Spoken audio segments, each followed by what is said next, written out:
Agora a gente volta a falar sobre a falta de energia aqui em São Paulo. A Enel reconheceu que aquele apagão em dezembro do ano passado, no último mês, né, e que atingiu a região metropolitana, impactou o dobro de clientes daqueles que foram divulgados nos canais oficiais à época. E você acompanhou aí de perto no Bom Dia São Paulo o drama vivido pela população.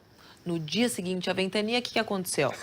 Vai vendo, nós entrevistamos aqui mesmo no Bom Dia São Paulo o diretor da Enel, Marcelo Puertas, que disse que o pico de clientes afetados, eu estava aqui do lado da Sabina, eu participei, eu vi e ouvi, foi de 2 milhões de clientes. Vamos relembrar? Sim. A primeira pergunta é, quantos clientes nesse momento estão sem energia? Olha, Sabrina, a gente teve um pico, né, de clientes interrompidos ontem, por volta das 18 horas, foi quando a gente chegou no pico de clientes ligados, que bateu 2,2 milhões de clientes desligados. Nesse momento, a gente está com 1,4. Agora, nós temos quantas equipes atendendo esse tanto de cliente que está sem energia? Neste momento, às 7h19. Sabrina, a gente chega agora, às 8 horas da manhã, né, na casa de 600 equipes. Tá, alguma previsão? Aliás, um outro Depois dessas equipes, né? Vamos lá, para vocês entenderem. Essas equipes continuam, a gente tem uma sobreposição das equipes que entram às 14 horas, esse número sobe para 1.100, 1.200 equipes, e depois na madrugada nós temos mais equipes, e isso não para, Sabina, isso é 24 horas por dia. Olha, pois bem, todo esse discurso se mostrou diferente no documento enviado para a Superintendência de Fiscalização Técnica da ANEEL, que é a Agência Nacional de Energia Elétrica. A concessionária, a Enel, aí para a ANEEL, ela falou que mais de 4 milhões de pessoas ficaram sem energia. Vamos entender essa história? Guilherme Pimentel tem todos os detalhes. Você ouviu, né, Gui, também? Aliás, está de ouvido. Ah, tá. 2 milhões, equipes não param, e ele faz assim, a madrugada também, tal, mas quando você vai ver no gráfico, no papel, a história é outra. Eu ouvi, eu tinha reassistido também, porque ele fala que durante a madrugada eles chegam a 1.500 equipes na rua também. Isso nunca aconteceu, segundo o relatório da própria Enel. Só para justificar e atualizar a situação da rua Melo Araújo, no Tatuapé, justificar o barulho, a equipe de remoção da prefeitura chegou por aqui, ó, tá com as serras aí, recortando novamente esses troncos e galhos para liberar a ciclofaixa e a calçada nesse trechinho da Melo Araújo.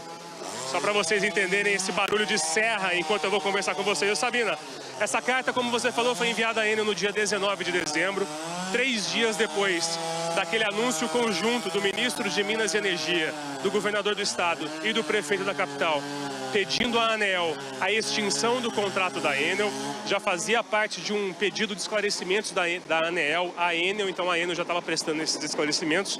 Primeiro destaque, vocês vão ver que a carta é assinada pelo responsável pela regulação do serviço da Enel de São Paulo e que ele observa que a Enel chegou à conclusão de que 4 milhões e 400 mil clientes, unidades, não são pessoas, foram interrompidos, tiveram a energia interrompida no dia 10, o pior dia do vendaval. Naquele dia, como você falou, a Enel falava em metade desse número, e esse número agora representa mais da metade do número de clientes atendidos pela Enel na região metropolitana de São Paulo, naqueles dias que tiveram problema. A Enel também questionou o número de equipes na rua, como a gente viu aí o diretor da Enel relembrando a entrevista dele naquele dia 11. Então, vou chamar uma segunda arte que mostra para vocês 2 gráficos de 7 gráficos que a Enel mandou, com o número total de veículos nas ruas, a linha vermelha, o número de veículos leves, a linha verde, e o número de veículos pesados, a linha azul. Na horizontal, horários, na vertical, o número. No dia 10 ele chega a 1.400, no dia 11, na sequência, chega a 1.500, mas as curvas são muito parecidas, né? Da meia-noite até as 7 horas da manhã, quase ninguém na rua. Ali a partir das 7 até o meio-dia, cresce muito. Ele fica nesse pico de número de equipes na rua por muito pouco tempo, e ali a partir das 5 ou 6 da tarde, o número de equipes na rua da Enel, nos dias de pior crise, por conta do vendaval, já cai muito rapidamente, Sabine, e assim fica até amanhã do dia seguinte. Pois é, né? Quantas e quantas questões em aberto, né? É o seguinte, eu bato na tecla de novo. Por que essa questão ali da quantidade de cliente afetado não foi dita logo em seguida, né? Somente num documento que nós tivemos acesso, um documento, aliás, esse que agora já foi divulgado. Por que eles não falaram, não vieram a público falar isso? Outra questão, a quantidade de caminhões, de carros, enfim, de equipes trabalhando durante a madrugada, diante de uma crise como aquela que a gente viveu em dezembro, aquele número tinha que ser permanente ou, quiçá, alto, que não é o que a gente viu. E não adianta a Enel rebater, porque quando você vê no gráfico, a curva é muito clara, gente. Quando eu falo beirando a zero, você vê ali no gráfico, é que é muito pouco. Desceu, né? Vai caindo o número de equipes atuando. A madrugada inteira, que você tem menos gente na rua, que você consegue dar um gás, que as pessoas estão, teoricamente, dentro de casa, que o comércio não está funcionando. Aí você consegue dar um gás para o comerciante no outro dia poder vender o seu ganha-pão. Não, olha lá o gráfico. Ou eu tô, não sei, eu não Teve tô um enxergando pico, bem. houve um pico e aí depois desse pico vai descendo ali o número de equipes trabalhando, sabe? Outra coisa, quantas equipes normalmente trabalham à noite, em dias comuns? Também é essa questão que a gente precisa saber, né? Questionar tudo isso, né? Como que eles fizeram essa análise? Depois que vem tudo diferente. A gente está falando de 2 dias de crise, 2 dias de crise.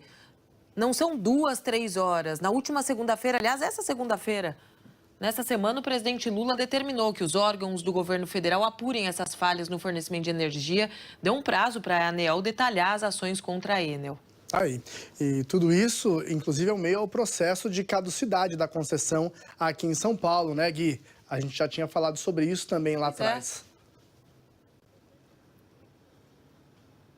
Isso, Marcelo. Na última segunda-feira, o Diário Oficial da União trouxe um despacho do presidente da República determinando a apuração e as possíveis responsabilidades de entes da União, como a própria ANEEL, na fiscalização e na esteira desses frequentes problemas de energia elétrica na região metropolitana de São Paulo. Então, a AGU, a Advocacia Geral da União, deve elaborar um relatório sobre as providências já adotadas, se foram adotadas pela concessionária, e a CGU, a Controladoria Geral da União, vai apurar eventuais responsabilidades da própria ANEEL. O Ministério de Minas e Energia já fez um pedido dando um prazo de 5 dias úteis para a ANEEL apresentar todas as medidas implementadas desde 2023, desde aquela primeira grande crise aqui em São Paulo, naquele feriado de finados de 2023. E a ANEEL também vai ter que apresentar se existe ou não algum processo, estudo ou medida em andamento para avaliar descumprimentos de obrigações da concessionária. Encerrando, como você lembrou, Marcelo, desde dezembro, desde o ano passado, está em andamento um longo e burocrático processo de caducidade em que a ANEEL vai ouvir a Enel, vai apresentar suas justificativas, há uma avaliação. Existe a possibilidade de judicialização desse processo em cada etapa. O contrato da Enel já acaba em 2028. É possível que esse processo nem dê nada, mas pelo menos a gente espera que tenha uma fiscalização mais em cima da concessionária agora. Pois é. O Gui, a Enel falou que esse número aí de 2 milhões corresponde ao pico registrado, se a gente puder continuar aqui com o TP, em tempo real simultaneamente, e que o número acumulado de clientes desligados ao longo do dia 10 foi significativamente maior, conforme revelado pelas análises. Que são os 4,4 milhões de clientes que a gente tem aí, o somatório, né? A Enel falou também que está cumprindo as obrigações contratuais regulatórias e que registrou avanços consistentes na qualidade do serviço. E a ANEEL, a agência reguladora, disse que essas informações enviadas pela Enel serão avaliadas pelas equipes técnicas da agência e que essas análises estão em curso.